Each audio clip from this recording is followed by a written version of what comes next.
Hey everyone, welcome back to the channel.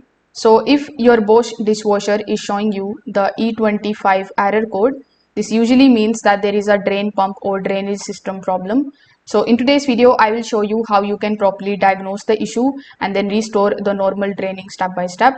So first of all, you need to remove the bottom filter assembly and locate the drain pump cover.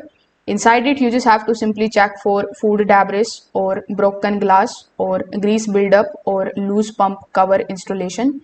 A blocked or improperly seated cover can directly trigger the E25 error. Now with the pump cover removed, you need to inspect the impeller blades carefully. Here you need to look for something like seeds or glass shards or toothpicks or small bones. So the impeller should spin freely. If it is jammed, the drain performance will fail and E25 error is going to appear. Now, even if the pump appears normal, the debris buildup in the sump can restrict the water movement. So you need to thoroughly clean the main filter, the fine mesh filter, sump basin and surrounding channels. So this ensures the proper internal water flow.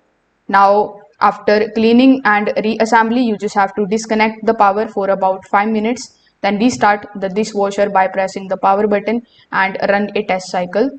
So if this video helped you out, make sure that you like this video and subscribe to the channel. Thanks for watching.